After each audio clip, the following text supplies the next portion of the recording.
Bismillahirrahmanirrahim. Assalamualaikum warahmatullahi wabarakatuh. Yang saya hormati Mbak Fajar, mana Mbak Fajar sakit? Nama lengkap belum tahu. Oke. Selaku narasumber IHT pada siang hari ini, sambil menunggu Bu PS, Bu Retno Widati, nanti disuruh memulai duluan kegiatan kita hari ini. Pertama-tama, marilah kita panjatkan puji syukur kepada Tuhan Yang Maha Esa, yang mana pada siang hari ini kita masih diberi kesempatan, terutama kesehatan, sehingga kita pada siang hari ini akan melakukan kegiatan in-house training dalam rangka peningkatan kompetensi DTK di SD Negeri 3 Cirebon. Untuk selanjutnya, agar kegiatan pada siang hari ini dapat berjalan dengan lancar, mari kita berdoa bersama terlebih dahulu.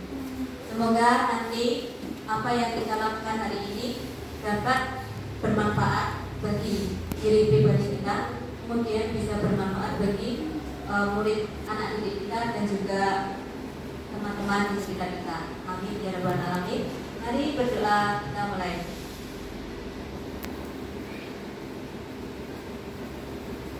Berdoa selesai. Waktu selanjutnya saya serahkan kepada Mbak Fajar selaku narasumber kita hari ini. Monggo Mbak Tinara.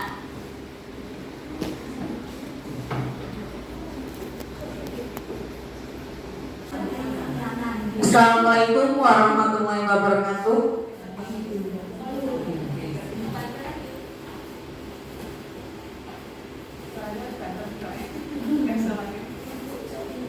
Assalamualaikum warahmatullahi wabarakatuh. Yang terhormat Ibu Kepala SD Negeri 3 Joton, yang saya hormati Ibu-ibu guru SD Negeri 3 Joton. Perkenalkan, nama saya Fajar Arumsari, guru SD Negeri Karangdumbo. Puji syukur kita panjatkan kehadirat Allah Subhanahu wa Ta'ala, karena pada kesempatan kali ini kita diberikan kesehatan sehingga kita dapat bertemu di kegiatan in-house training. Di sini saya terima kasih diberikan kepercayaan untuk berbagi sedikit informasi, sedikit ilmu tentang budaya positif yang ada di sekolah yang bisa diimplementasikan ke depannya di SD Negeri 3 Joton, yang kita harapannya bisa untuk memajukan pendidikan khususnya di SD Negeri 3 Joton. Hari ini fokus kita yaitu budaya positif di sekolah. Yang pertama, kita mengibaratkan, atau Bapak Pendidikan Indonesia, Bapak Ki Hajar Dewantara, mengumpamakan sekolah itu ibarat ladang tempat persemaian bibit, agar bibit di sini itu maksudnya adalah murid kita, siswa kita. Agar bibit bisa berkembang secara maksimal, maka petani dapat memperbaiki kondisi tanah, memelihara bibit tanaman, memberi pupuk dan air, membasmi ulat-ulat atau jamur-jamur yang mengganggu hidup bibit tanaman, dan lain sebagainya. Kita ibaratkan murid kita itu seperti bibit, dan kita guru di sini adalah seorang petani. Bagaimana supaya bibit itu bisa tumbuh dengan baik? Kita bisa merawatnya, kita harus menggunakan pupuk yang baik dan lain sebagainya.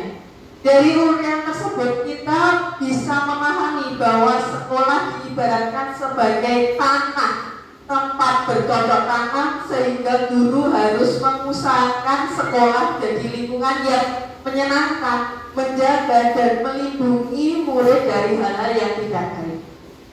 Dengan demikian, karakter murid tumbuh dengan baik sesuai profil pelajar Pancasila.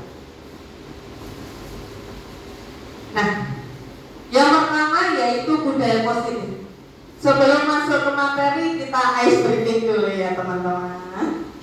Bisa berdiri supaya lebih santai. Meskipun cuacanya panas, tapi hati kita harus tetap dingin. Oke, kita ice breaking dulu. Siap. Tepuk aja, tepuk ya. Tepuk sampai 5. Tepuk 1. Tepuk 2. Tepuk 3. Tepuk 4. Nah gitu ya. 1, 2, 3. Kita ulangi. Tepuk 1. Tepuk 2. Tepuk 3. Tepuk 4. Tepuk 5. Nah gitu ya. Oke, kita mulai. Yang semangat ya teman-teman. Yuk. Tepuk 1. Tepuk 2. Tepuk 3. Tepuk 4. Tepuk 5. 3 kali tepuk 5.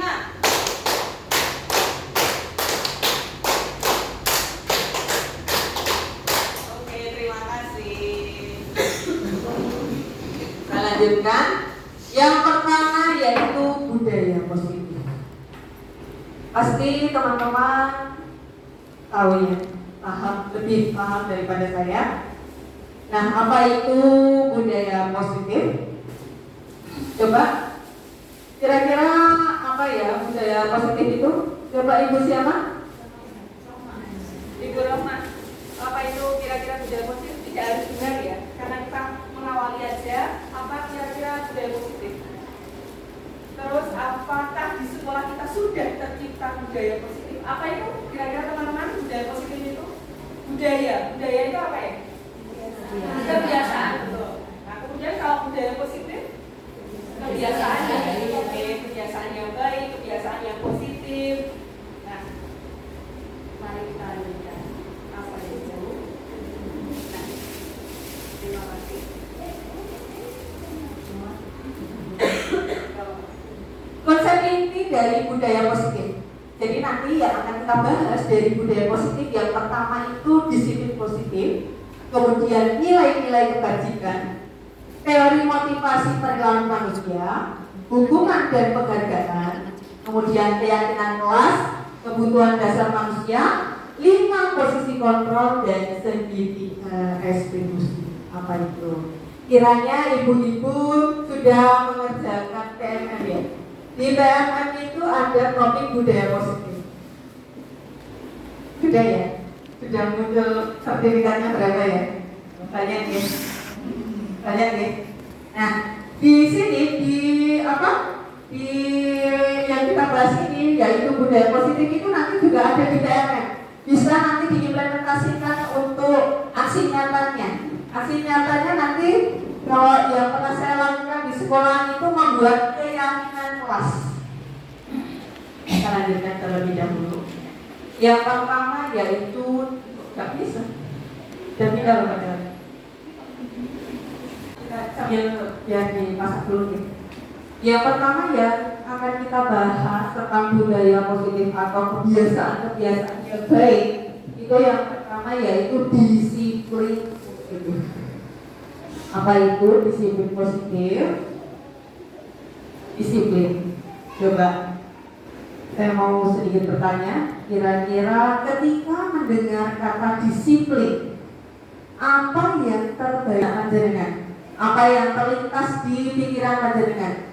Coba Ibu, disiplin positif. Apa itu kita disiplin? Kalau berbicara soal disiplin itu pasti teman-teman kayak menganggapkan murid-murid kamu harus disiplin itu kayaknya kata-katanya jadi kaku ya. Dari saya.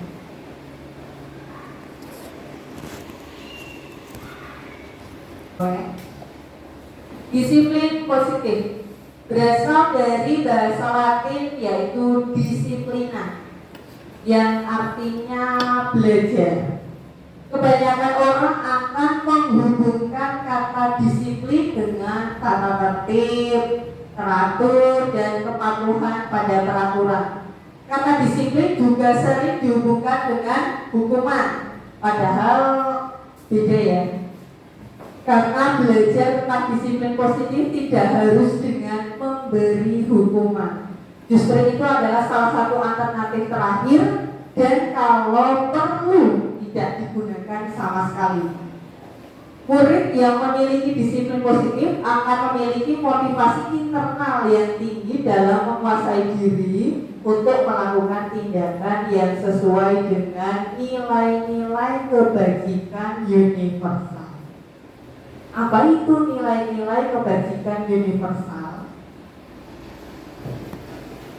Nah, nilai-nilai kebajikan adalah sifat-sifat positif manusia yang merupakan tujuan mulia yang ingin dicapai setiap individu.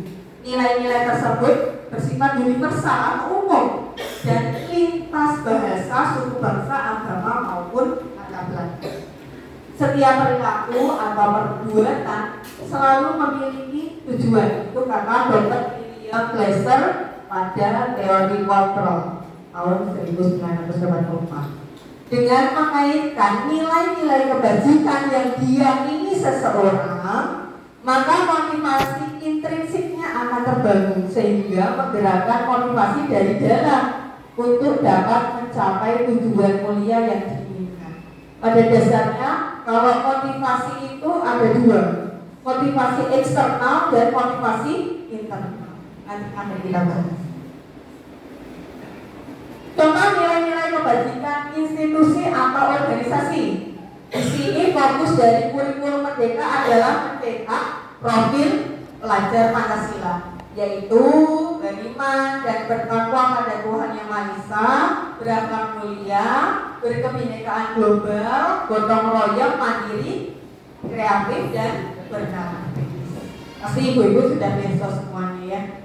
Kemudian Ibu Primary Years Program atau PYP, yaitu toleransi, rasa hormat, integritas, mandiri, menghargai, antusias, empati, keingintahuan, kreativitas, kerjasama, percaya diri, dan komitmen. Itu adalah contoh nilai-nilai kebajikan secara universal. Selain itu, nilai keterampilan hidup apa saja?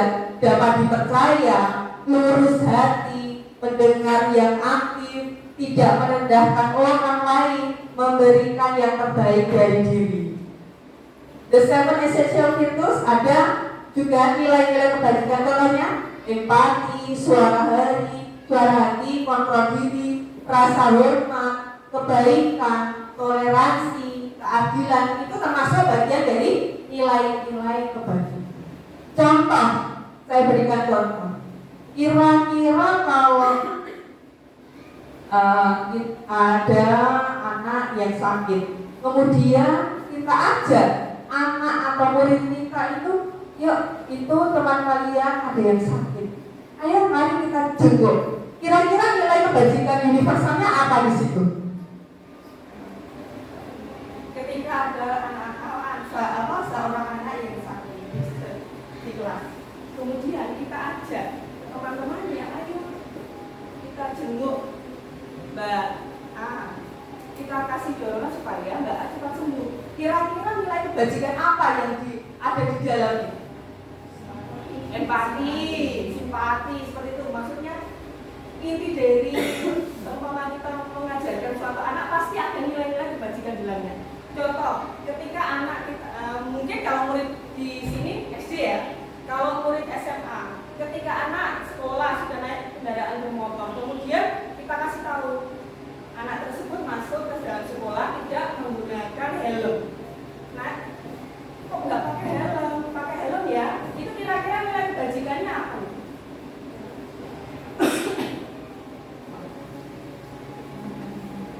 Selain yang ada di sini, Kira-kira demi apa itu? Kalau kita memberitahu nanti kan bukan, ya? Ya betul, itu juga bagian dari nilai-nilai kebajikan. Jadi banyak sekali nilai-nilai kebajikan ketika kita mengajarkan suatu kepada orang. Ya.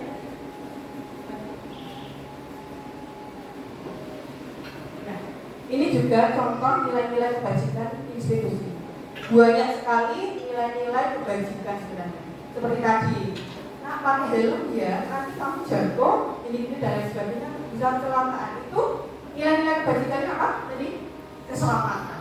Kemudian ketika kita ngajak anak, seumpama di dalam kelas ada yang sakit, ini kita jemput. Itu contoh nilai kebajikannya, empati, simpati, kemudian apa lagi?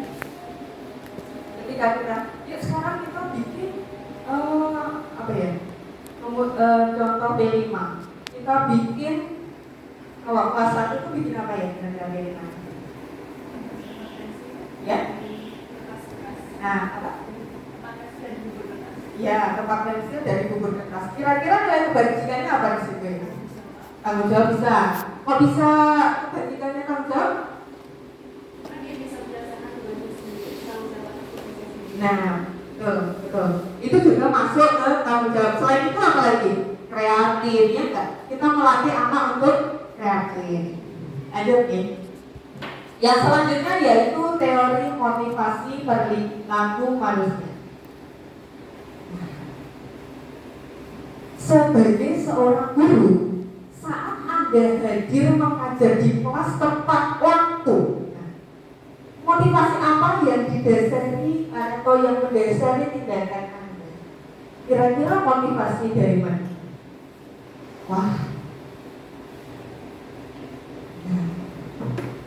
Apakah Anda datang ke waktu karena tidak ingin ditegur oleh atasan dan kemudian mendapat surat peringatan?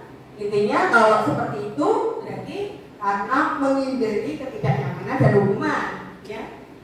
Atau Anda ingin mendapatkan pujian dari atasan Anda dan mendapatkan penghargaan sebagai karyawan atau guru berprestasi, itu alasan ingin mendapatkan imbalan atau penghargaan dari orang lain.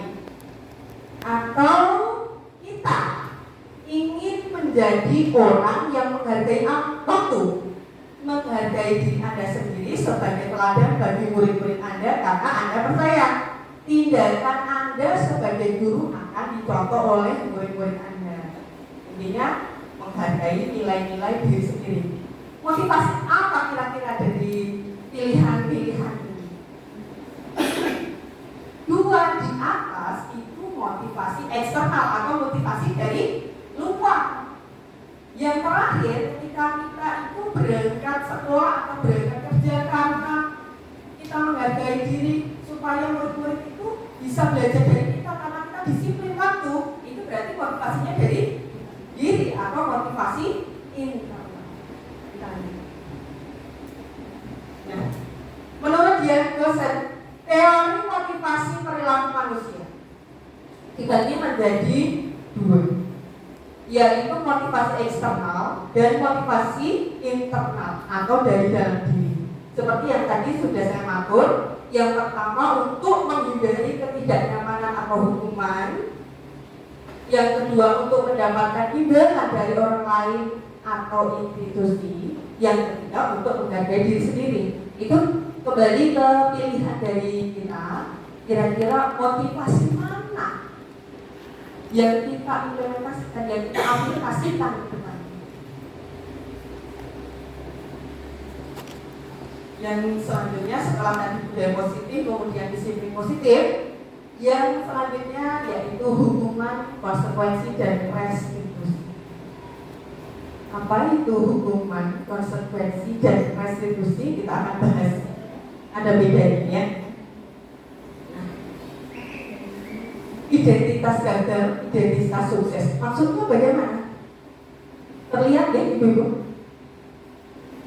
Yang pertama yang akan kita bahas yaitu perbedaan antara hukuman dengan disiplin.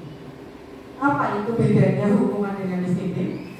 Hukuman sesuatu yang menyakitkan yang harus terjadi. Maksudnya contohnya bagaimana kira-kira kalau seumpama anak-anak, kamu tuh pian oleh kayak gitu. Kalau kamu tidak disiplin berangkat sekolah, kamu harus ngepel. Itu maksudnya apa ya kira-kira? Hukuman. Karena menyakitkan yang harus terjadi. Yang kedua, tidak nyaman untuk murid atau anak untuk jangka waktu panjang. Maksudnya gimana? Saya sendiri ketika dulu masih SD, gimana dong? Kayak gitu aja nggak bisa.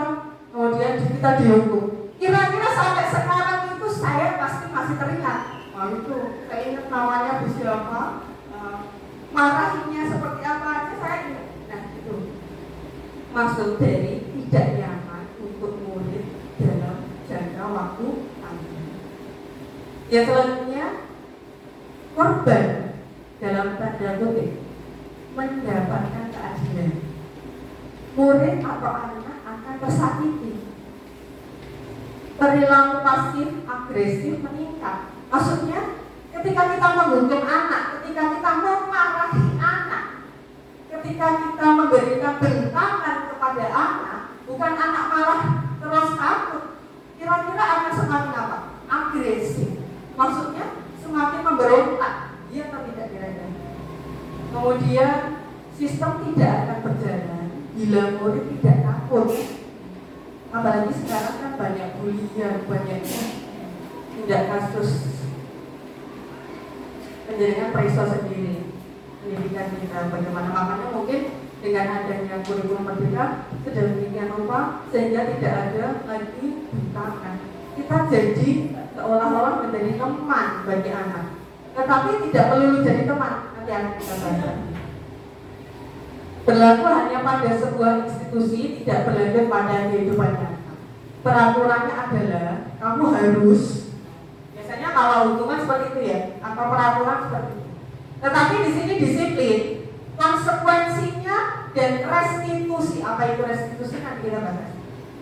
Konsekuensi dari disiplin itu sesuatu yang harus terjadi. Tidak nyaman untuk murid atau anak untuk jangka waktu pendek, tapi jangka waktu panjang semakin baik. Contohnya diajari, ayo sekarang kita membiasakan sholat duha.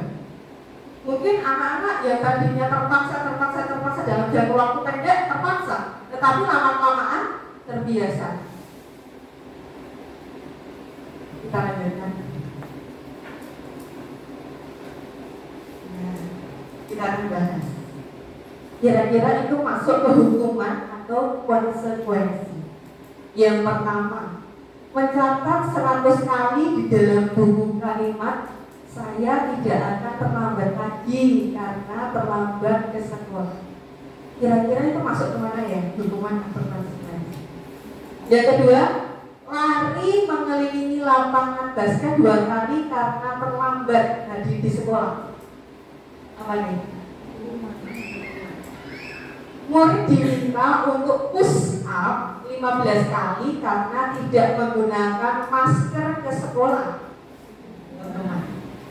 Menggantikan kertas tugas teman yang telah dicoret-coret. Membersihkan tumpahan air di meja tulis karena tersenggol pada saat belajar.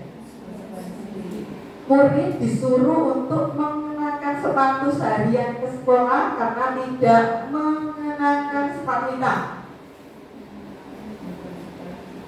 Murid disuruh untuk mengenakan sepatu seharian di sekolah karena tidak mengenakan sepatu hitam. Lari mengelilingi lapangan basket 2 kali karena terlambat 10 menit untuk pelajaran PJOK. Nah, kita bahas. Jadi penjaringan pasti sudah bisa membedakan itu hukuman atau konsekuensi. Dihukum oleh penghargaan. Dari Alkifon, Panis by Reward tahun 1993. Maksudnya apa ya? Kok dihukum oleh penghargaan? Penghargaan itu menjadi tidak efektif atau reward itu menjadi tidak efektif ketika suatu benda atau peristiwa yang diinginkan yang dibuat dengan persyaratan hanya jika Anda melakukan ini maka Anda akan mendapatkan penghargaan yang diinginkan. Kalau kamu seumpama ya, kalau kamu puasa nanti ibu akan belikan hadiah, itu kan menjadi tidak efektif karena ketika kita nggak dikasih reward, ketika kita nggak dikasih hadiah, anak tidak melakukan itu, menjadi tidak efektif. Yang selanjutnya penghargaan merusak hubungan. Ketika seorang diberi penghargaan atau dipuji di depan orang banyak, maka yang lain akan merasa iri dan sebagian dari mereka akan tidak menyukai orang yang diberikan penghargaan. Wah, Mbak Saras rajin banget deh. Nah, kira-kira kalau terus-menerus seperti itu bisa membuat yang lain menjadi iri. Akan ribuan tersebut kira-kira akan merusak hubungan. Dimungkinkan ya. Penghargaan menghukum. Maksudnya di sini penghargaan menghukum mereka yang tidak mendapatkan penghargaan. Penghargaan menghukum mereka yang tidak mendapatkan penghargaan. Misalnya dalam sistem ranking, mereka yang mendapatkan ranking kedua akan merasa paling jumlah. Contoh kasus, bukan kasus seperti sebelum kurikulum 2013, kalau mungkin 2013 juga tidak ada perankingan ya. Nah, sebelumnya ketika kurikulum 2006 atau sebelumnya kita masih ada perankingan, wah kayak ranking Fiji, aku lagi tidak ranking. Kira-kira merasa bagaimana ya anak? Kayak terhukum ya, kayak jadi minder, aku nggak dikasih ranking, aku nggak bisa berarti. Padahal tidak seperti itu. Yang selanjutnya yaitu keyakinan kelas. Nah, ini termasuk bagian dari budaya positif. Tadi ada disiplin positif. Kemudian apa tadi? Disiplin positif. Kemudian monggo sambil dikunjungi, saya nggak tekan panas ya. Yang selanjutnya yaitu keyakinan kelas. Apa itu keyakinan kelas? Keyakinan itu berbeda dengan peraturan. Kalau biasanya kan peraturan kelas, ya kan contohnya tidak boleh apa? Contoh peraturan kelas itu kira-kira apa ya? Tidak boleh rame, tidak boleh buang sampah sembarangan. Itu adalah bagian dari peraturan kelas. Tetapi di sini judulnya adalah keyakinan kelas atau nama lainnya yaitu kesepakatan kelas. Sekarang kok diganti kok kesepakatan kelas atau keyakinan kelas, bukan lagi peraturan kelas, kenapa?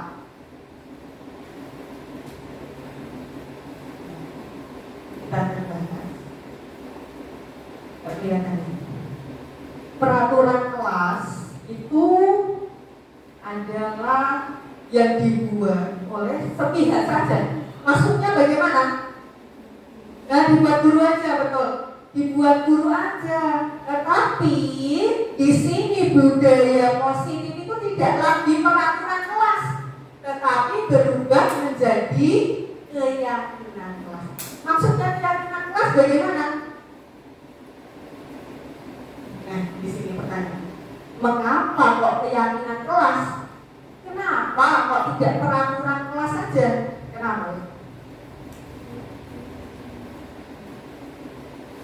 Mengapa kita memiliki peraturan tentang penggunaan helm saat berkendara? Mengapa ada peraturan dilarang merokok di sekolah? Peraturan apa? Dilarang merokok di sekolah. Itu namanya peraturan. Kita perhatikan kalimat tersebut. Sekarang jika keyakinan itu adalah nilai-nilai keselamatan atau kesehatan. Coba.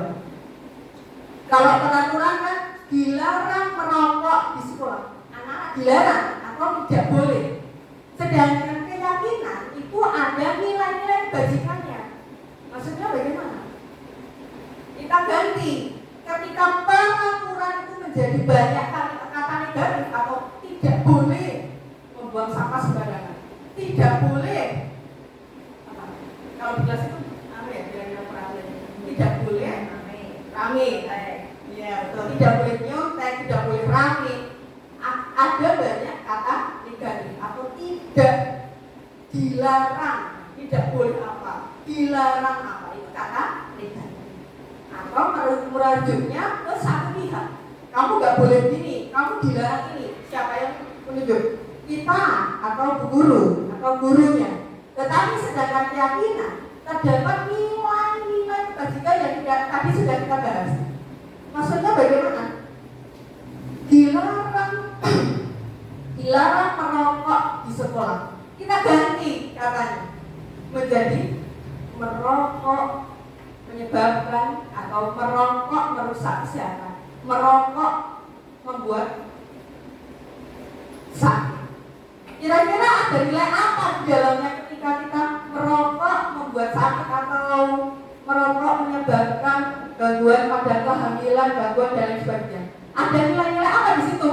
Keselamatan atau kesehatan. Itulah yang disebut dengan keyakinan. Ya. Keyakinan itu berbeda dengan peraturan. Nah, kembali itu tadi soal keyakinan. Fokus kita di sini adalah keyakinan kelas. Setiap tindakan atau perilaku yang kita lakukan di dalam kelas dapat menentukan terciptanya sebuah lingkungan yang positif. Ketika kita membuat keyakinan kelas atau kesepakatan kelas, kita sepakat ya anak-anak, kalau di kelas brainstorm goals dari keyakinan yaitu suatu keyakinan akan lebih memotivasi seseorang dari dalam atau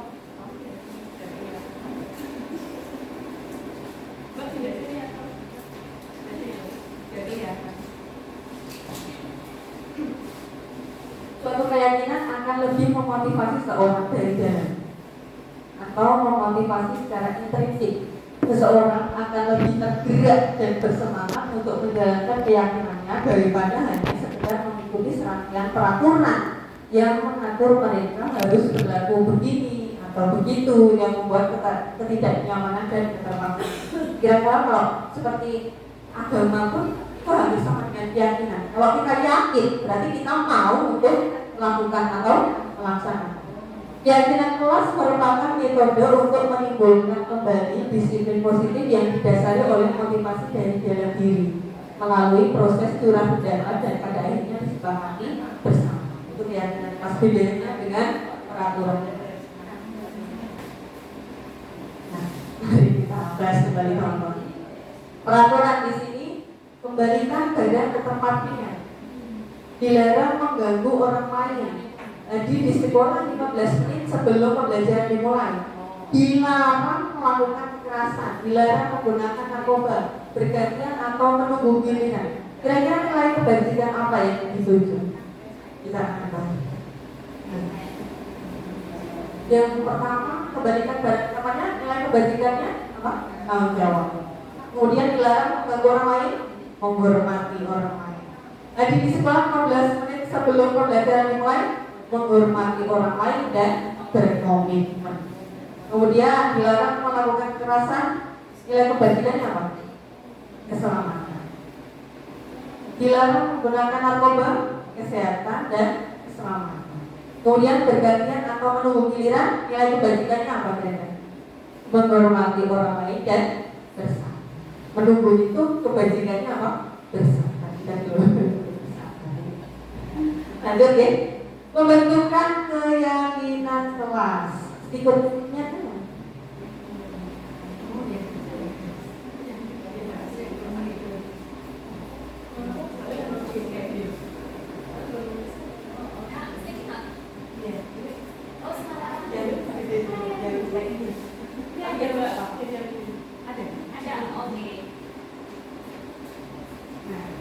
Kita akan mencoba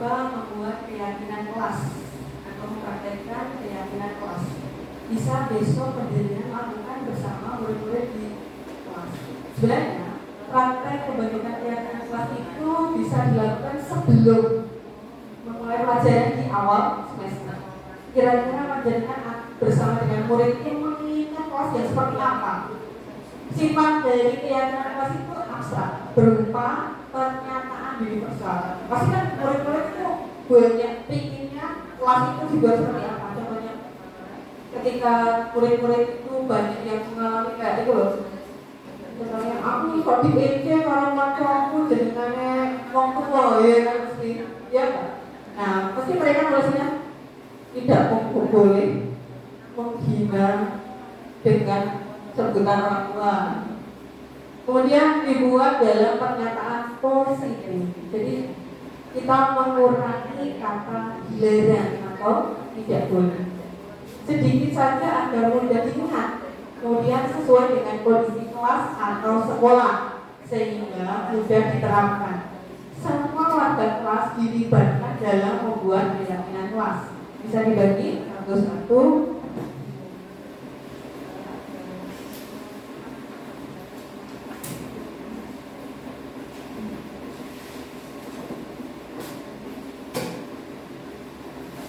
Ini apa? Silakan nanti ditempel di sini. Ya. Nah, keyakinan kelas.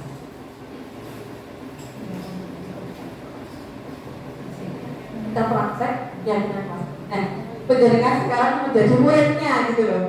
Oke. Penjaringan diumpamakan sebagai seorang murid. Kita mau bikin keyakinan kelasnya itu apa? Kemudian kalau sudah ditempel di situ. Silakan penjaringan melakukan bersama murid-murid penjaringan di kelas penjaringan. Pasti banyak sekali dari seorang muridnya ada 20 akan ada 20 keyakinan kelas. Nanti dirapikan lagi sesuai dengan yang kita bahas.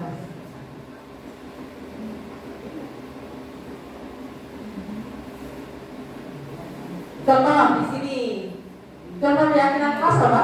Datang tepat waktu, menjaga kebersihan, saling menghormati dan menghargai. Monggo, jangan bisa tulis keyakinan kelas. Ya. Satu aja. Mungkin satu aja. Itu kan ceritanya tuh satu dari muridnya gitu. Kemudian penjadian itu menginginkan keyakinan kelasnya itu apa? Kalau sudah ditulis.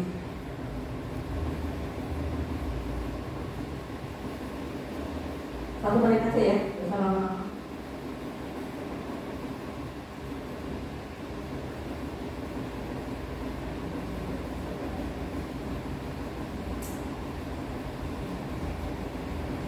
Bacanya berapa jam? 2 jam.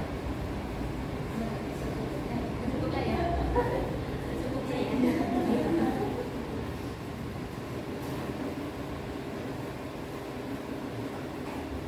Sudah silakan ditempel di atas plannya. Kayak muridnya beneran itu, pakai orang-orang.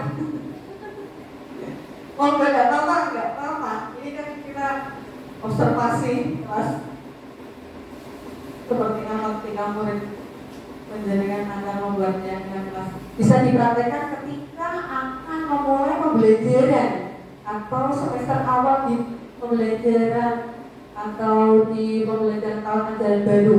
Silakan pendengar bisa membuat keyakinan kelas, mau kelasnya itu dibikin seperti apa. Bisa. Kan ini ceritanya muridnya ya.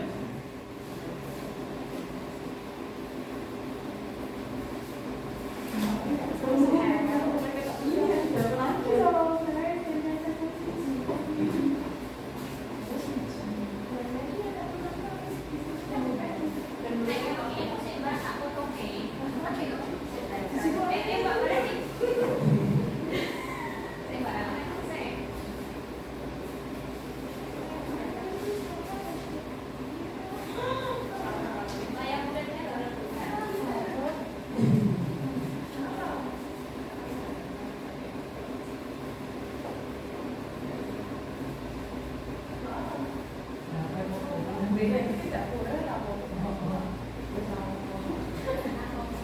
Tidak harus benar.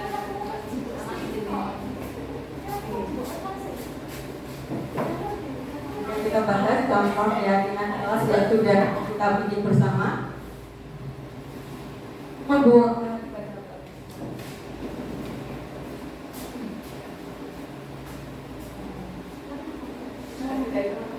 Membuang sampah pada tempatnya, tidak boleh memanggil teman dengan sebutan yang jelek atau bukan nama,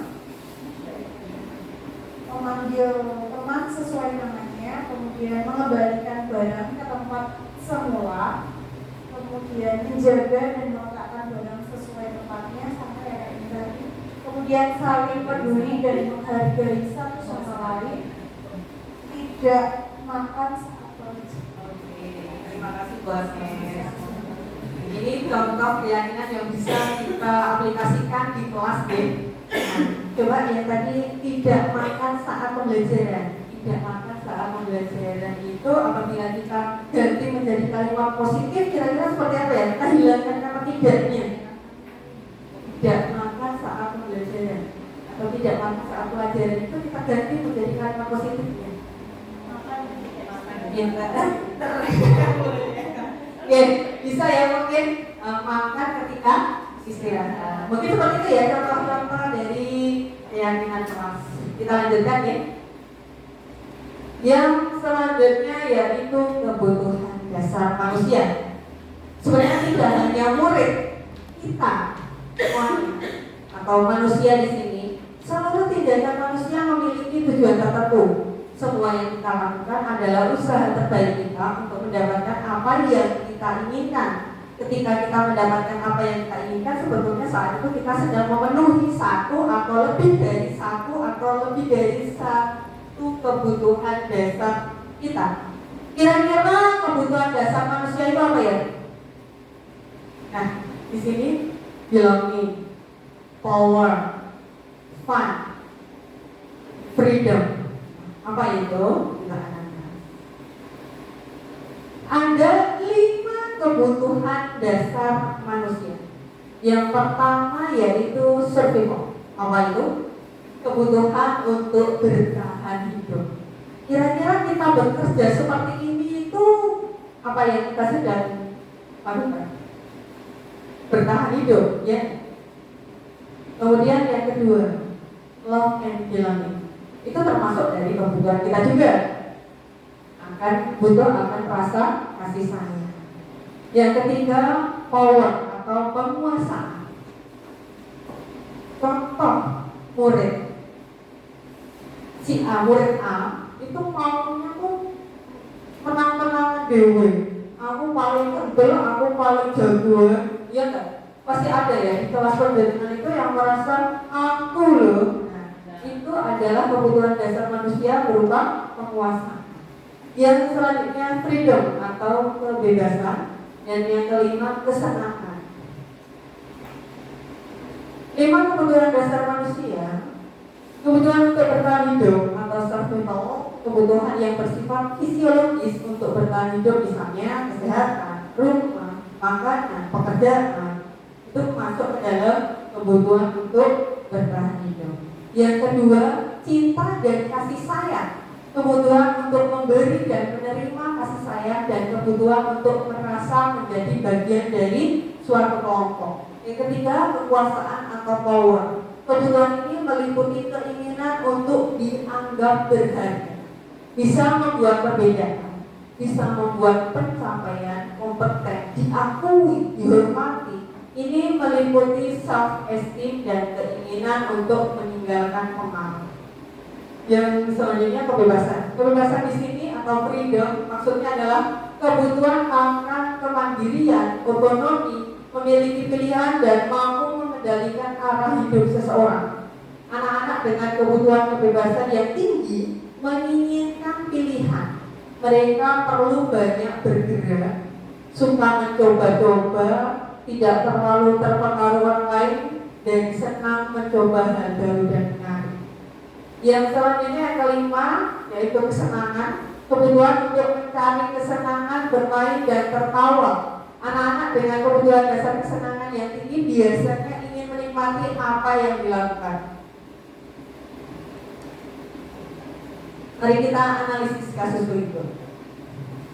Tahun ini Dimas genap berusia 17 tahun.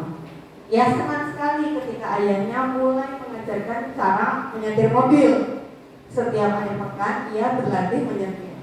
Ia terlihat senang sekali berlatih sampai akhirnya ia bisa menyetir mobil dengan baik dan lancar. Ketika ibunya bertanya pada Dimas apa yang membuat dia ingin bisa menyetir mobil, ketika jawaban Dimas adalah seperti ini, kebutuhan apa yang ingin dia penuhi? Kebutuhan dasar manusia tadi ada 5 ya. Yang pertama yaitu kebutuhan hidup.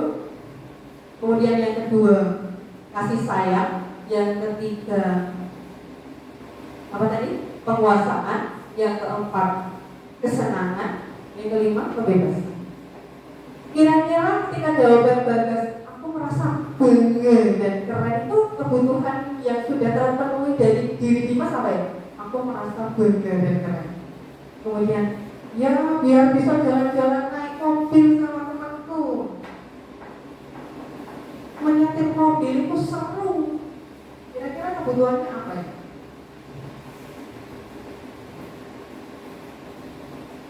Aku merasa bangga dan keren.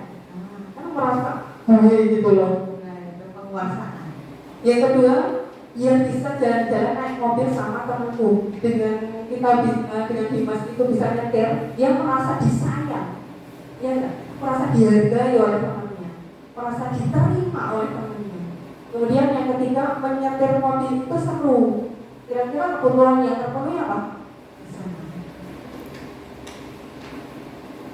Lanjut, apa yang terjadi apabila salah satu atau beberapa kebutuhan dasar anak tidak terpenuhi? Kira-kira apa yang terjadi? Ketika seorang murid melakukan suatu perbuatan yang bertentangan dengan nilai-nilai kebajikan atau melanggar peraturan, hal itu sebenarnya dikarenakan mereka gagal memenuhi kebutuhan dasar mereka. Kan ada ya, anak itu caper terus, gangguin temennya terus. Supaya apa kira-kira? Dia itu melakukan seperti itu, kira-kira kebutuhan dasar apa yang tidak terpenuhi dari diri dia? Gangguin itu loh bu, masih itu gangguin terus besok gangguin si B, besok gangguin si C. Kira-kira kebutuhan apa yang tidak terpenuhi dari dia mengganggu itu? Kasih sayang. Coba kalau kita dekati, Mas kenapa, ada apa, kebutuhan dasar itu mungkin ada yang belum terpenuhi. Yang selanjutnya yaitu 5 posisi kontrol. Kalau yang tadi kebutuhan dasar manusia, yang selanjutnya adalah 5 posisi kontrol kita sebagai seorang guru. Di sini 5 posisi kontrol kita. Kadang kita jadi seorang penghukum, kemudian membuat rasa bersalah. Kita kadang juga jadi teman, pemantau, manajer. Maksudnya bagaimana? Penghukum itu yang bagaimana ya? Seorang penghukum bisa menggunakan hukuman fisik maupun verbal. Orang-orang yang menjalankan posisi penghukum senantiasa mengatakan bahwa sekolah memerlukan sistem atau alat yang dapat lebih menekan murid-murid lebih dalam lagi. Guru-guru yang menerapkan posisi penghukum akan berkata, kamu harus mematuhi aturan saya. Atau awas ya kamu ya, bu guru kasih nilai jelek. Masih tidak seperti itu. Kira-kira kita masih sering tidak seperti itu? Kamu selalu ada salah. Bisa nggak tahu ini? Ada kalau kita sedang emosi, ada yang kalimat seperti itu. Selalu, pasti selalu aja kamu yang terakhir. Guru seperti ini senantiasa percaya hanya ada satu cara agar pembelajaran bisa berhasil, yaitu cara dia. Atau di sini posisi guru sebagai seorang penghukum. Yang kedua, yaitu posisi membuat rasa bersalah. Pada posisi ini biasanya guru akan bersuara lebih lembut.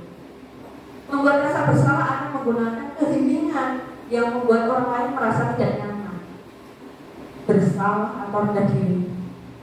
Ibu tuh kecewa banget sama kamu. Kok kamu tuh udah dipercaya kayak gini toh? Sering ya kayak gitu. Berapa kali Bapak harus memberitahu kamu ya? Gimana coba kalau orang tua kamu tahu kamu berbuat kayak gini? Nah, di posisi ini murid akan memiliki penilaian diri yang buruk tentang diri mereka. Murid merasa menjadi tidak berharga dan telah mengecewakan orang-orang di sekelilingnya atau yang disayangi. Di sini posisi guru adalah sebagai pembuat rasa bersalah. Yang selanjutnya yaitu posisi menjadi seorang teman. Guru pada posisi ini tidak akan menyakiti murid, namun akan tetap berupaya mengontrol murid melalui persuasi. Posisi teman pada guru bisa negatif maupun positif. Positif di sini berupa hubungan baik yang terjalin antara guru dan murid. Guru di posisi teman menggunakan hubungan baik dan humor untuk mempengaruhi seseorang. Mereka atau mungkin kita akan berkata, ayo bantulah demi Bapak ya. Ayo ingat gak? Kemarin udah bubur kasih coklat kok. Nah kayak gitu ya. Ya sudah, kali ini gak apa-apa, nanti ibu bantu bereskan. Dan negatif dari posisi teman adalah bila suatu saat guru tersebut tidak membantu, maka murid akan kecewa dan berkata, ya saya pikir Bapak atau Ibu teman saya. Murid merasa dikecewakan dan tidak mau lagi berusaha. Hal lain yang timbul adalah murid hanya akan bertindak untuk guru tertentu dan tidak untuk guru lainnya. Murid akan bergantung pada guru tersebut. Di sini sebagai posisi pemantau. Memantau berarti mengawasi. Pada saat kita mengawasi, kita bertanggung jawab atas perilaku orang-orang yang kita awasi. Posisi pemantau berdasarkan pada peraturan-peraturan dan konsekuensi. Dengan menggunakan sanksi atau konsekuensi, kita dapat memisahkan hubungan pribadi kita dengan murid sebagai seorang yang menjalankan posisi pemantau. Pertanyaan yang kira-kira diajukan seorang pemantau. Coba ingat gak peraturannya apa? Kamu kayak gini tuh melanggar peraturan yang apa? Coba ingat gak? Atau apa yang telah kamu lakukan? Sanksi atau konsekuensinya apa? Seorang pemantau sangat mengandalkan perhitungan catatan data yang dapat digunakan sebagai bukti atas perilaku seseorang. Posisi ini akan menggunakan stiker, slip catatan, dan cek. Posisi pemantau sendiri berawal dari teori stimulus respon yang menunjukkan tanggung jawab guru dalam pemantauan. Yang terakhir di sini posisi manajer. Posisi terakhir yaitu manajer adalah posisi di mana guru berbuat sesuatu bersama dengan murid, mempersilahkan murid mempertanggungjawabkan perilakunya, mendukung murid agar dapat menemukan solusi atas permasalahannya sendiri.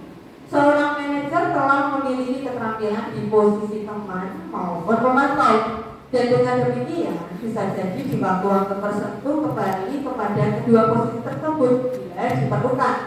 Namun bila kita menginginkan murid-murid kita menjadi manusia yang merdeka, mandiri dan bertanggung jawab, maka kita perlu mengacu kepada restitusi yang dapat menjadikan murid kita seorang manajer bagi dirinya sendiri. Di manajer, murid diajak untuk menganalisis kebutuhan dirinya maupun kebutuhan orang lain. Di sini penekanannya bukan pada kemampuan membuat konsekuensi, namun bisa berkolaborasi dengan murid bagaimana memperbaiki kesalahan yang sudah terjadi. Itu adalah posisi guru sebagai manajer. Jadi, monggo kita sebagai seorang guru mau bertindak atau menjadikan posisi kita itu sebagai seorang pembuat rasa bersalah atau penghukum, atau sebagai seorang teman, sebagai seorang pemantau, atau sebagai manajer dalam kelas. Kita sendiri yang punya.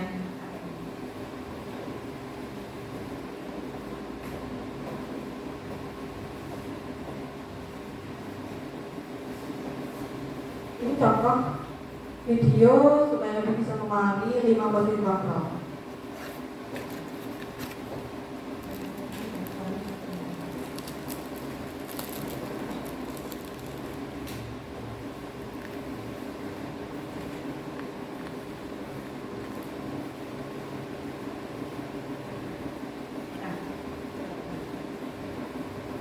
Senang ya bikin ibu susah, kira-kira di sini bu gurunya bertindak sebagai apa ya posisinya? Senang ya bikin ibu susah, kamu gimana kan jadi murid? Itu beliaunya di sini posisinya sebagai apa? Pembuat rasa kesal. Setuju ya? Nanti tuh ibu nggak bisa di sana nggak bisa bina kamu.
Selamat pagi, Bu.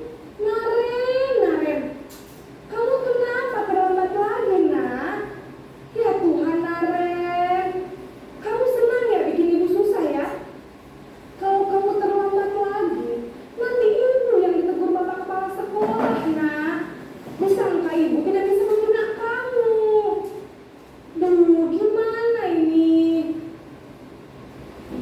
Maaf, Bu.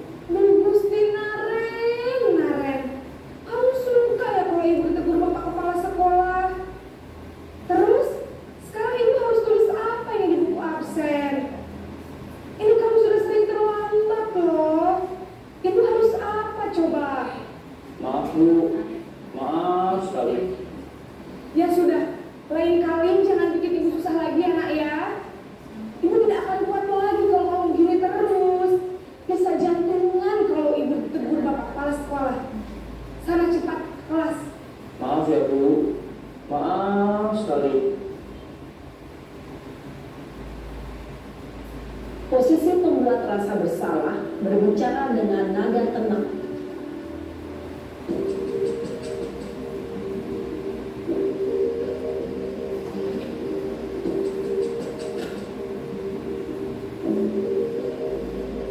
Naren,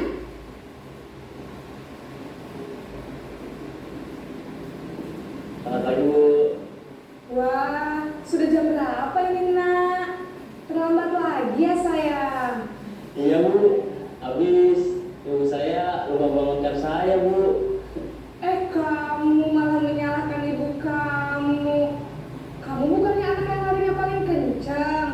Kok terlambat sih? Iya, Bu. Saya memang terlambat bangun tadi. Jadi, biarpun saya lari kencang, tetap gak kekejar, Bu. Ya sudah sana. Nanti lain kali larinya lebih kencang lagi ya. Biar gak terlambat demi ibu. Bisa kan? Bisa lah, Bu. Ya sudah, sana masuk kelas. Ibu beresin urusan absen kamu.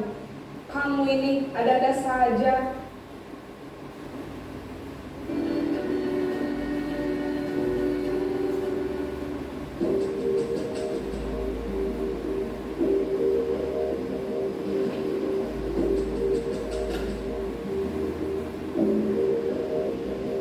Naren!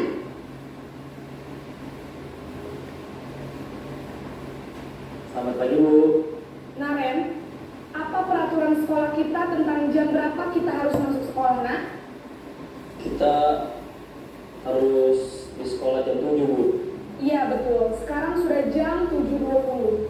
Naren sudah tahu konsekuensinya jika terlambat hadir. Paham, Bu.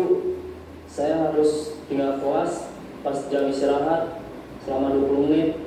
Iya benar, konsekuensinya demikian. Jadi nanti jam 9.30 pas istirahat, kamu harus tinggal di kelas, kerjakan tugas tambahan untuk ketertinggalan kamu, ya? Baik, Bu.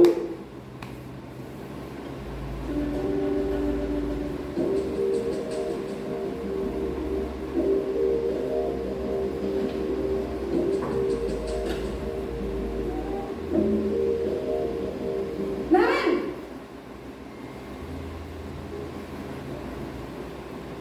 Selamat pagi, Bu. Selamat pagi, Naren. Maaf, Bu. Saya terlambat. Iya, sekolah masuknya jam 7, sekarang sudah jam 7.20. Jadi sekarang bagaimana ini, Naren? Maaf, Bu. Saya lupa setel alarm saya semalam. Baiklah, menurut kamu, keyakinan sekolah yang mana yang perlu kamu tingkatkan? Menghargai diri sendiri dan orang lain mungkin ya, Bu. Setuju. Jadi, apakah Naren meyakini prinsip saling menghormati tersebut? Iya, Bu. Saya meyakininya. Apakah Naren bersedia memperbaiki masalah keterlambatan ini? Bersedia, Bu. Bagaimana kamu akan perbaiki masalah keterlambatan ini? Saya akan coba untuk tidak lupa menyetel alarm saya, Bu. Baik, kalau Naren lupa menyetel alarm di rumah, ada orang yang kira-kira bisa bantu mengingatkan tidak? Ada, Bu. Kakak saya, Kak Emma. Ada lagi selain Kak Emma? Selain Kak Emma, ada ibu saya. Baik, jadi yang mengingatkan Naren adalah Kak Emma dan ibu kamu, ya? Kira-kira akan mulai setel alarm kapan nih, Naren? Setelah pulang sekolah, akan segera saya lakukan. Baik, jadi Naren akan setel alarm untuk bangun besok pagi dan akan diingatkan oleh kakak dan ibunda Naren, ya. Ada lagi yang mungkin perlu dilakukan, Naren, agar tidak terlambat bangun lagi. Tidak ada, Bu. Baik, Naren, terima kasih untuk kerjasama kamu. Sekarang kamu perlu kembali ke kelas untuk belajar. Baik, Bu. Terima kasih.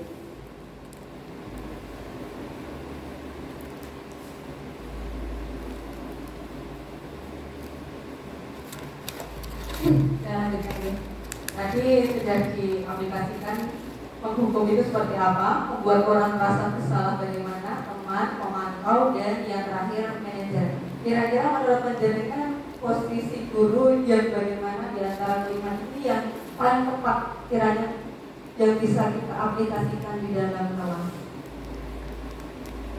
Kan ada sebagai penghukum, kemudian membuat orang merasa bersalah, teman, pemantau, dan manajer ya, yang keseluruhannya ada. Jadi kita hanya memantik, kita hanya memberikan pertanyaan pemantik.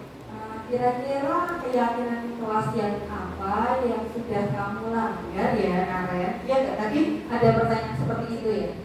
Kan Naren telat, kemudian ditanya, kok bisa telat, kenapa? Ditanya. Pertanyaan terus, supaya dia bisa mencari jawaban dari dirinya sendiri, bukan disuruh dari gurunya.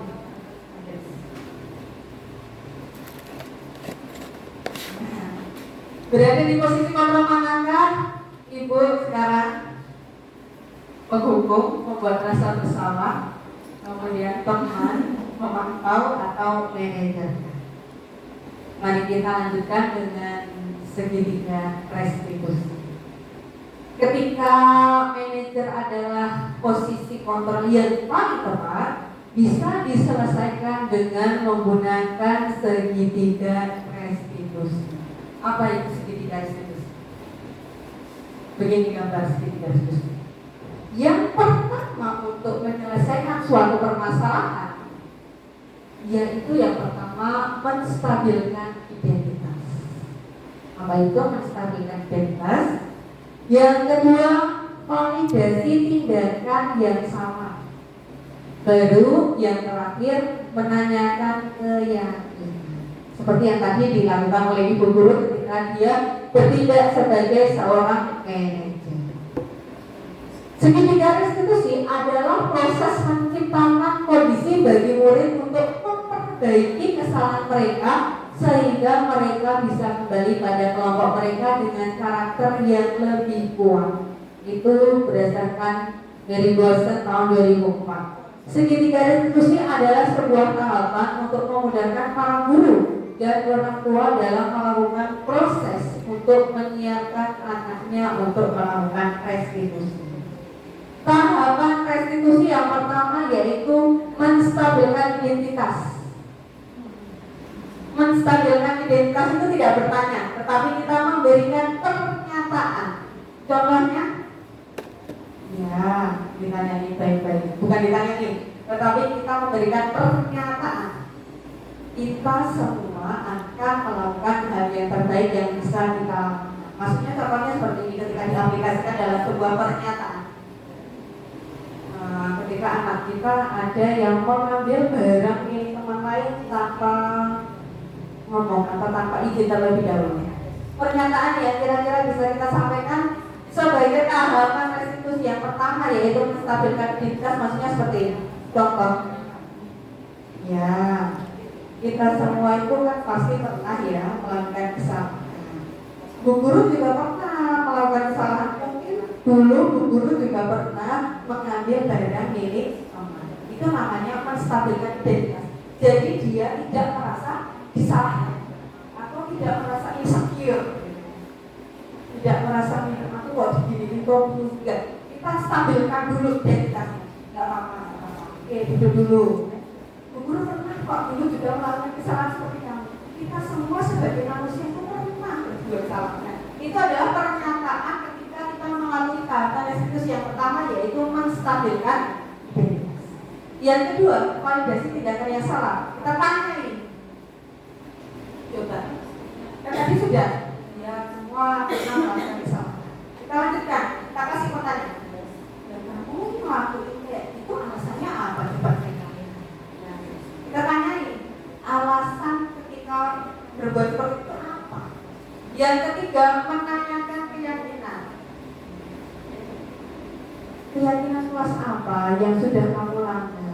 Kemudian kamu ngelakuin itu tuh atas dasar apa? Itu maksudnya kamu menanyakan. Nah, seperti ini, menstabilkan identitas. Pertanyaannya, bukan pertanyaan, pernyataannya berbuat salah itu tidak apa-apa. Gak ada kok manusia yang sempurna. Saya juga pernah melakukan kesalahan seperti itu. Kita bisa menyelesaikan ini baik-baik sama-sama. Kamu berhak merasa seperti itu. Bapak itu gak tertarik mencari siapa yang benar, siapa yang salah. Yuk kita cari sama-sama solusi dari permasalahan ini. Nah itu namanya tahap menstabilkan identitas. Yang kedua, validasi tindakan yang salah. Padahal kamu bisa ya melakukan lebih baru dari ini ya. Kamu pasti punya alasan kenapa kok kamu kayak gitu. Kamu perlu bangga pada dirimu sendiri karena kamu telah melindungi sesuatu yang penting buat kamu. Boleh mempertahankan sikap itu, tapi kamu harus menambahkan sikap yang benar.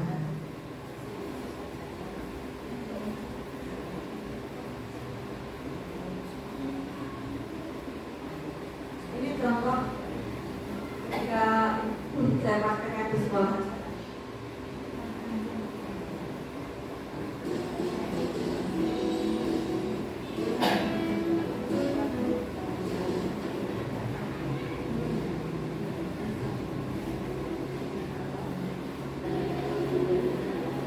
Ceritanya ini lagi nyontek ya,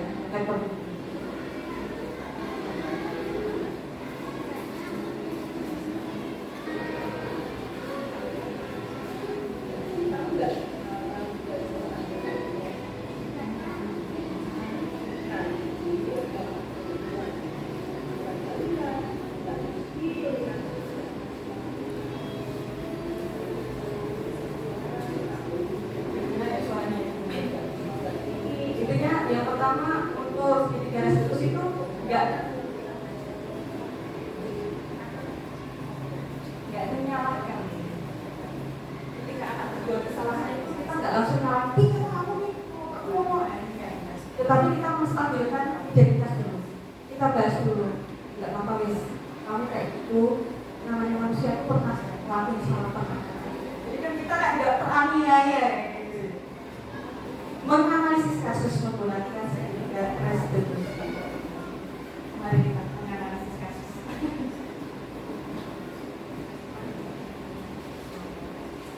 Betul Pak ya, benar.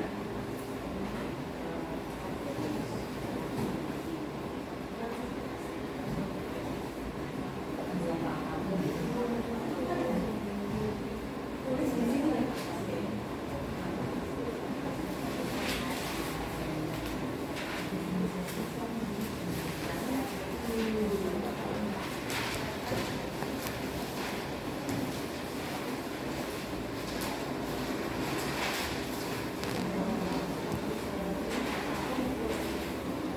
Di situ sudah disediakan 2 kasus, sebenarnya ada 4 kasus ya, tapi saya sederhanakan saja dari 2 kasus.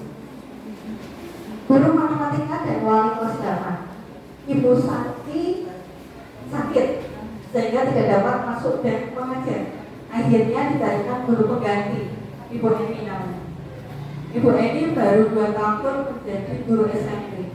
Beberapa murid perempuan Vivi dan Natali mengetahui hal ini dan mulai menggunakan kesempatan dan bersikap seenaknya, tertawa dan tidak memindahkan kehadiran Bu Eni. Bu Eni mencoba menyapa Vivi dan Natali dengan ramah sambil mengingatkan mereka untuk tetap fokus pada pekerjaan tugas.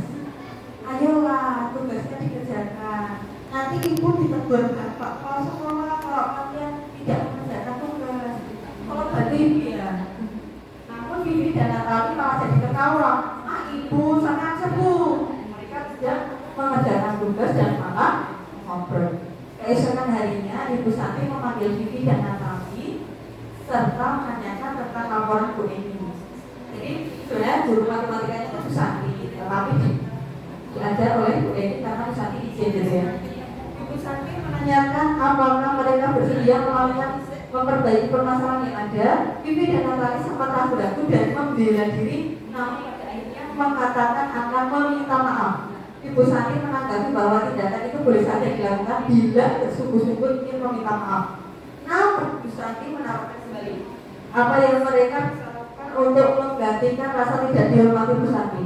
Baik Vivi maupun Natali mengakui bahwa perilaku mereka tidak sesuai dengan keyakinan kelas. Ibu Santi melanjutkan kembali apa yang mereka lakukan dan memperbaiki masalah. Setelah berpikir sejenak, Natali dan Vivi mengusulkan bagaimana kalau mereka mengadakan sebuah diskusi kelompok dengan teman-teman sekelasnya.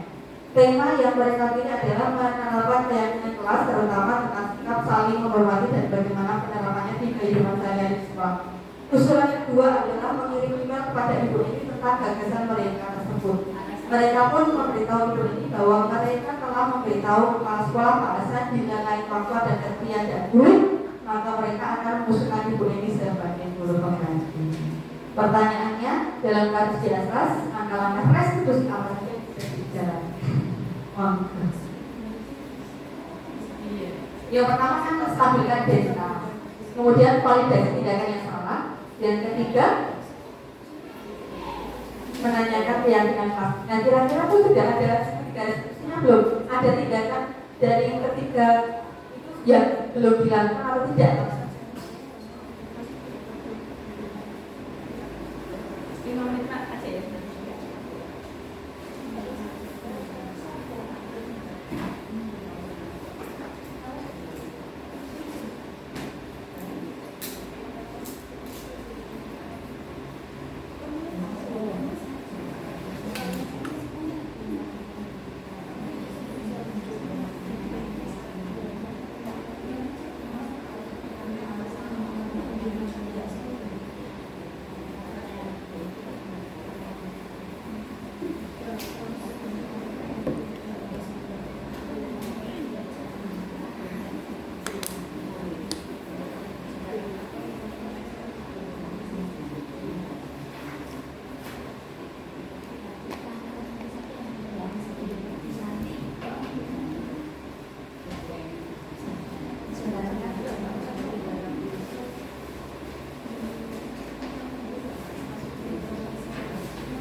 kita paparkan bersama hasil dari diskusi yang sudah dilaksanakan.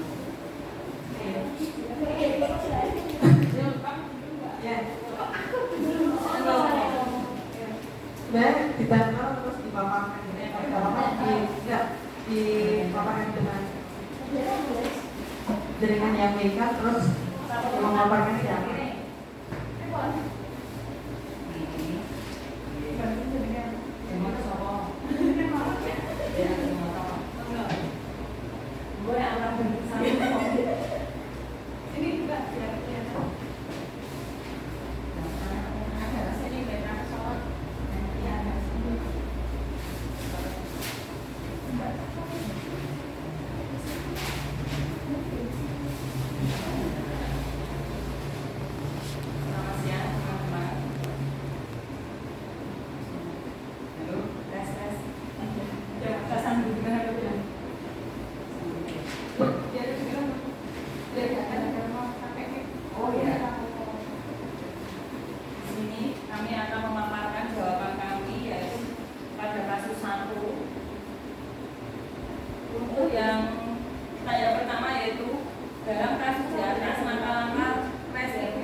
Jawabannya adalah Bu Santi sudah melakukan langkah-langkah dalam segala restitusi, yaitu kan ada 3 langkah itu, dan itu semuanya sudah dilakukan oleh Bu Santi menunggu kelompok kami.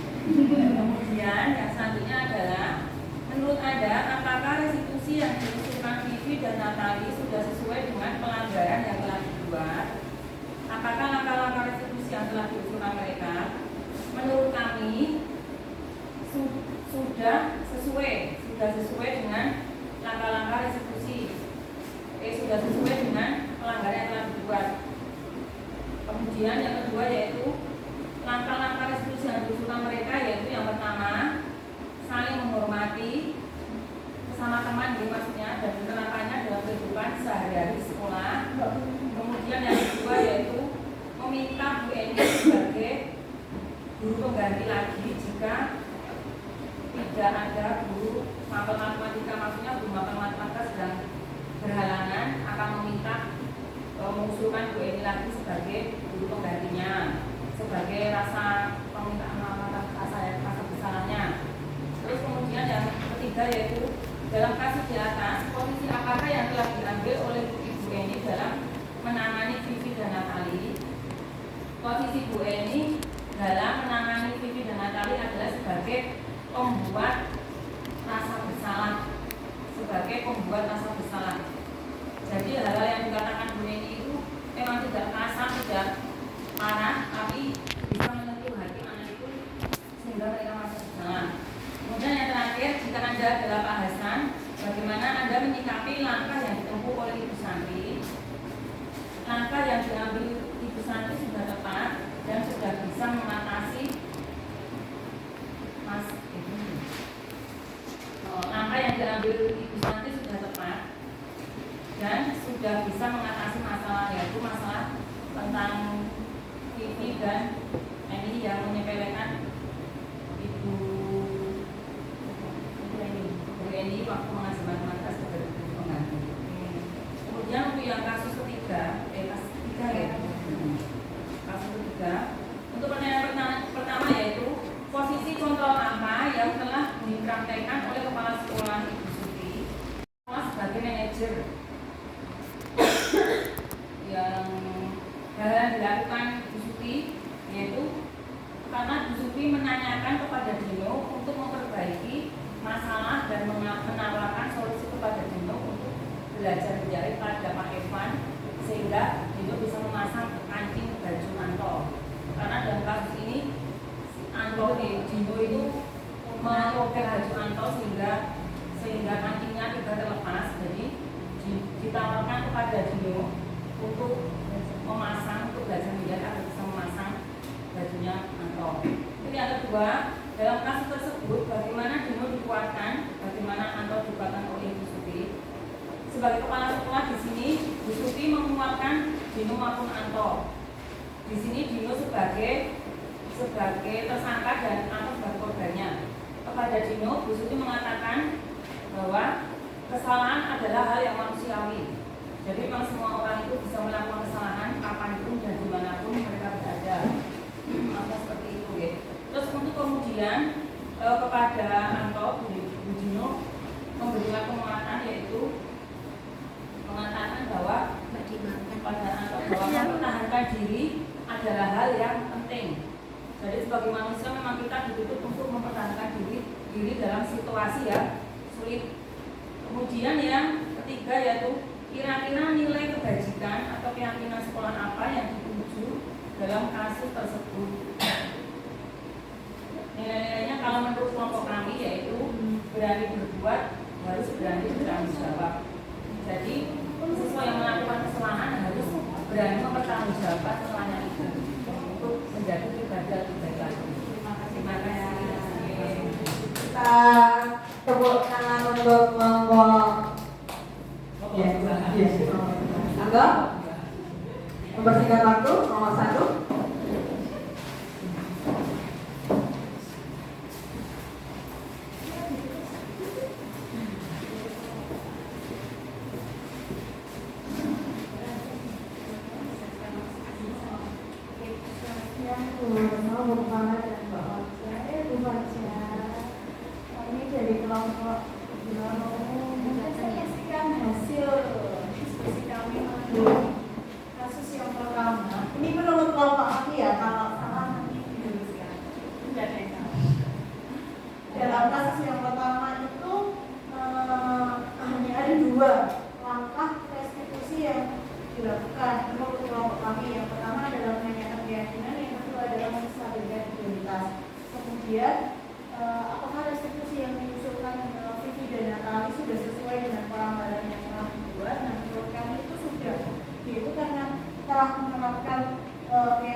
Posisi apakah yang diambil oleh Ibu Eni dalam menangani Vivi dan Natali itu adalah pemberi rasa bersalah. Kemudian yang terakhir, jika Anda adalah Pak Hasan, bagaimana Anda menyikapi langkah yang ditempuh oleh Bu Santi, yaitu meminta Bu Santi untuk memvalidasi terlebih dahulu tindakan yang dilakukan oleh Vivi dan teman-temannya tersebut, bahwa itu tindakan mereka adalah tindakan yang tidak sesuai.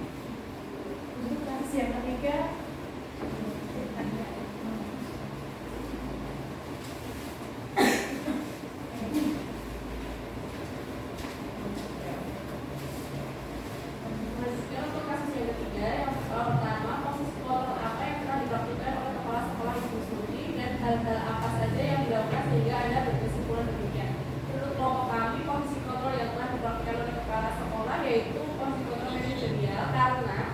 beliau tidak menyalahkan anak karena menurut beliau sebuah kesalahan itu bersifat manusiawi, jadi tidak saling menyalahkan. Yang kedua, dalam kasus tersebut bagaimana Dino dibuatkan, bagaimana Anto dibuatkan oleh Ibu Suti. Menurut kelompok kami, Dino dikuatkan dengan kalimat Bu Siti yang menenangkan. Ditanya dengan Dino, sepertinya kamu saat ini sudah kuat sekali. Nah, karena Dino mendengar itu, mungkin amarahnya Dino agak berkurang, jadi dia bisa mengalami ceritanya kenapa kok dia bisa melakukan kesalahan seperti itu. Ya. Kemudian kalau Anto, bagaimana dikuatkan oleh Bu Suti? Karena tadi Dino bersedia memperbaiki kesalahannya saat ditanya Bu Suti, kemudian Anto juga ditanya juga apa hal yang bisa dilakukan Dino untuk memperbaiki masalahnya. Kemudian Anto menyebutkan apa saja yang dia dibutuhkan dan apa saja yang bisa dilakukan Dino. Kemudian soal yang ketiga, kira-kira nilai kebajikan atau keyakinan sekolah apa yang dituju dalam kasus tersebut? Menurut kelompok kami, nilai kebajikan yang ada dalam kita ini yaitu sikap tanggung jawab yang ada. Terima kasih. Beri tepuk tangan untuk pemaparan dari kelompok 1. Terima kasih banyak. Berarti setidaknya kelompok 1 dan kelompok 2 sudah memahami apa itu pengaplikasian dari segitiga restitusi. Besok tindak lanjutnya silahkan diterapkan untuk penyelesaian masalah di kelas panjenengan semuanya.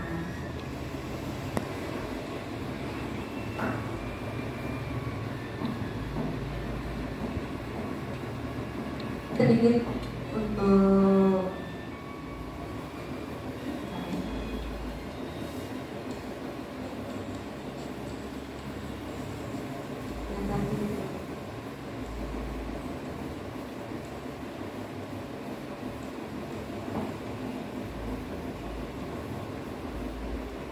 Ya, tadi memang yang kasus 1 itu belum menstabilkan identitas ya, belum diberikan pernyataan. Oke, nah, memang semua orang itu distabilkan dulu identitasnya supaya murid itu tidak merasa insecure atau minder gitu ya. Oke. Semuanya sudah baik, terima kasih banyak atas pemaparan hasil diskusi panjenengan semuanya. Tibalah saatnya di ujung. Iya. Alhamdulillah ya. Oke.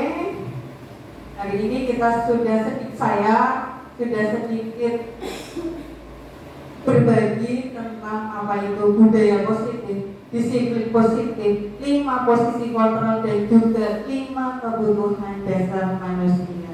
Kita jadi bisa belajar banyak bagaimana cara memposisikan diri kita sebagai seorang guru dan juga mengetahui bagaimana caranya ngomong anak atau ngomong murid kita yang ada di sekolah tanpa menuntut banyak sehingga kita bisa sesuai dengan apa yang dikatakan oleh Ki Hajar Dewantara, menuntun tanpa banyak menuntut sehingga menghasilkan profil pelajar Pancasila yang diharapkan. Demikian yang bisa saya haturkan pada kesempatan kali ini. Kurang lebihnya, banyak kurangnya saya mohon maaf. Wabillahi taufiq wal hidayah. Wassalamualaikum warahmatullahi wabarakatuh. Saya kembalikan kepada Ibu Ketua.